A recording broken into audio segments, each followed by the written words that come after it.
I the asshole for telling my daughter she cannot marry a racist? Some background. My wife and I worked and lived in a somewhat larger city where my daughter was born. My wife got a job opportunity in one of her employer's field offices, and it was too good to pass up. We moved to the boonies when my daughter, Amy, was a preteen, and we have been here ever since. The people are nice, but we were quickly labeled as quote unquote city folk, and so we never really integrated very well. Amy came back the summer between her freshman and sophomore year of college. She got a summer job, which is where she met her fiance, Dan. We have had him over to the house countless times since then, and he is polite, respectful, and he seems to truly love my daughter. He is a loyal, and his family have been locals for generations. We rarely met up with his parents, but they also seemed nice when we did. They dated long distance all through her college years. This past summer, they got engaged. His parents decided to throw an engagement last weekend at their house. We had never been there, and I was excited to see the home where he grew up and meet his extended family. The party was fine. We did our best to fit in, but like I mentioned, we were from the city and they poked fun a little bit. His dad gave a speech, and while it wasn't overly racist, he mentioned how he was happy that his son found a quote-unquote nice white girl and looking forward to quote-unquote white grandbabies.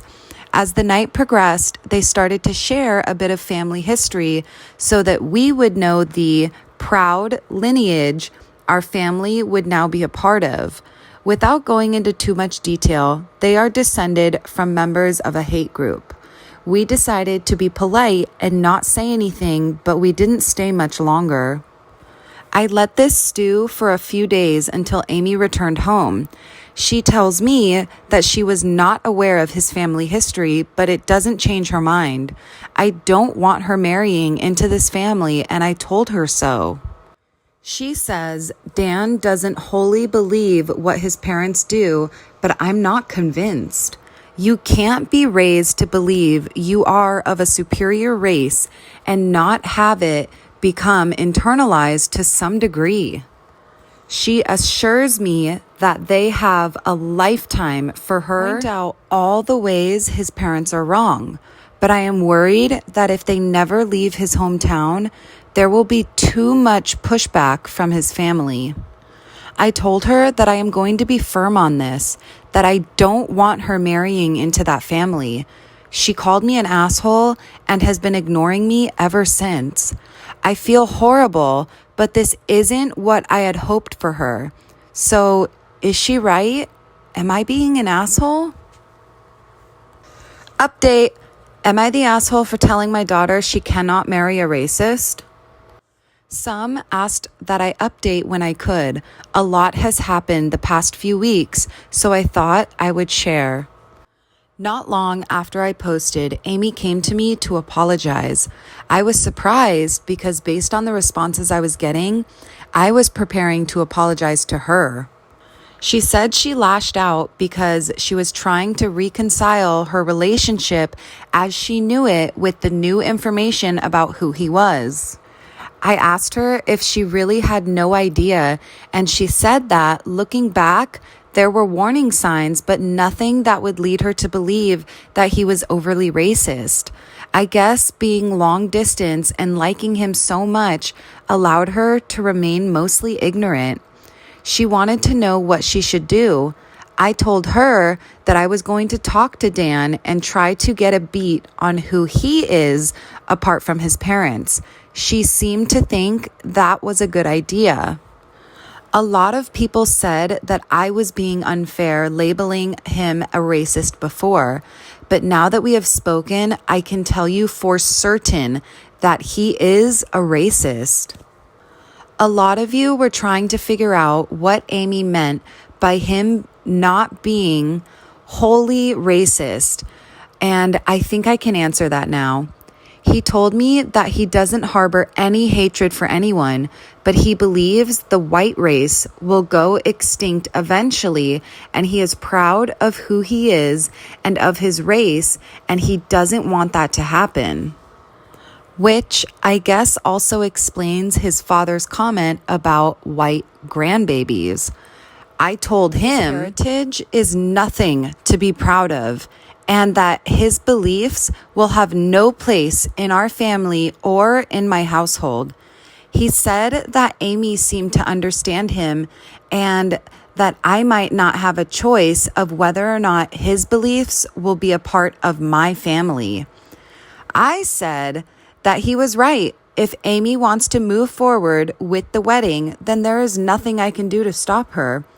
He sneered and told me that he supposed we had nothing more to discuss, and that was the end of it. I told Amy what me and him discussed, and she decided to call it all off. She broke up with him, and he has not taken too kindly to it. He has been to the house a lot, so we decided to get her an apartment back in the city. Her work is going to start phasing back into the office anyway, so the timing works out. His parents called us and came to speak with us a few times. At first, they were just trying to figure out what was going on, but it quickly turned into them berating us. I got some Reddit flack for not standing up to them initially, so this time I made sure they knew where I stood. Would I be the asshole for asking my roommate to leave the apartment more?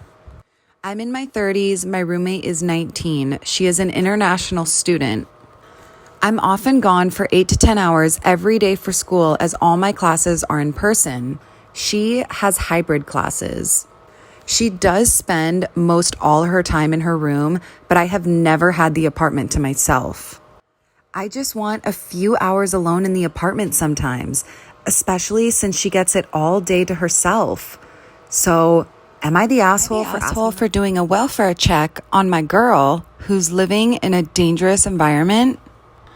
My girl, 28 female, and I, 32 male, have been together 8 months. She lives with her friend Jared, 27 male, who owns the home.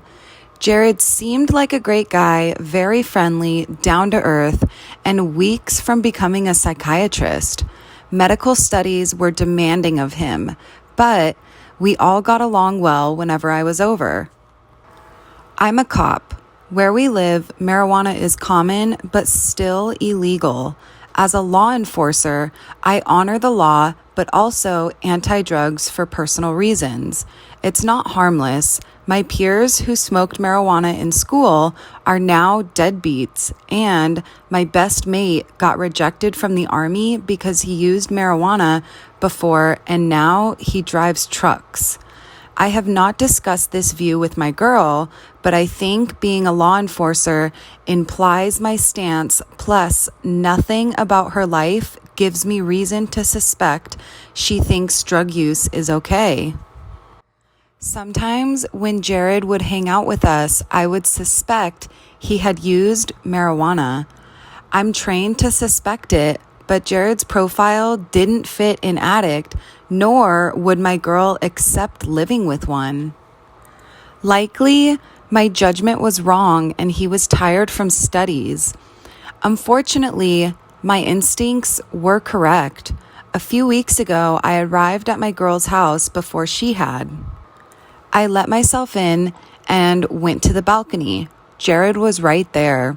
We were casually chatting when he just puffs on a joint and then even offers me a puff. Fuming. This guy literally offered a cop drugs, so clearly he's offered my girl drugs. I am terrified for her safety in this environment. Really, as a law enforcer, it is my civic duty to enforce the law, but my judgment was that Jared could be reasoned with. I made him aware of my obligation and that his drug use also hurts society and others around him, as well as himself. As a cop, and because he lives with my girl, I'll change him if my girl is put in danger again. He denied the severity of his use, said he will stop around me, but doesn't respect my attitude or behavior in his house. Mildly insulting response after letting him off, but understandable it wasn't taken well. He's an addict, and I've made use harder for him in his own home. My girl comes home. We both explain what's unfolded. My girl says it's a lot and I should go home for the night. The next day, the city's in lockdown. I'm not able to address with Jared nor my girl what happened. The last few weeks, she's talking to me less and less. My anxiety knowing my girl is in lockdown in such a toxic situation is overwhelming. Last week, I decided to do a welfare check, but sent my partner in. He did it, but afterwards said that was effed up of me.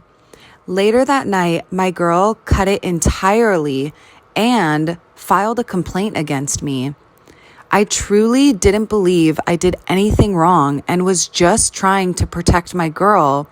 But now I've lost my girl and my career is in trouble. But both my girl and my partner think that I'm effed up. So maybe I am. Am I the asshole for doing a welfare check on my girl who's living in a dangerous environment? Am I the asshole for walking out on my job? I, 29 female, work as a waitress at a restaurant with a point system.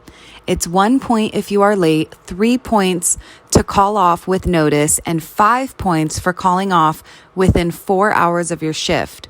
This is fine with me as I have no points this year and have only called off once since 2018. I'm the type who covers shifts, stays late, and generally just go to do my job. I ended up calling off and was out for a week due to being hospitalized in the ICU with a horrible infection. I let my boss know at 2 a.m. that I was being sent out by helicopter and kept her informed of everything that was going on. Today was my first day back. I'm not 100% yet, but like many places, we are short-staffed. When I came in today, I opened and got to work. My boss came in 2 hours later and called me into her office. She informed me that I was getting 8 points, losing my discounts and bonuses for 90 days, and that I was on probation. I was dumbfounded and told her I wasn't signing the papers as it was out of my control. She said if I didn't, I would be terminated. I told her not to bother and I walked out. I'm now getting calls and texts from her and my coworkers saying they need me and I was an ass for quitting over something so small. My husband thinks I was in the right because it was ridiculous that I was getting punished for almost dying. So, am I the asshole for walking out on my job? Am I the asshole for reading at home with my husband? I enjoy reading books, but my husband feels that it is rude for me to read when we are both home because I am ignoring him. To be clear, this does not happen in excess by anyone's definition. I have read a maximum of 5 entire books since we got together a decade ago, primarily to avoid upsetting him. We have very similar work schedules. Recently, I bought a book that was the first in a series of 3, and it started this argument to a higher degree than usual because of the fact that it is a series. I've considered going to a cafe and reading in my car, but that seems like a waste of gas when I could just read at home where it's more comfortable anyways. But doing so requires that I tell him I'm about to start reading in the study bedroom and that I expect not to be interrupted for the next 30 minutes or hour. Though this will absolutely upset him because he approaches me for comment or to tell stories every 10 to 15 minutes on average. So, am I the asshole for reading at home with my husband?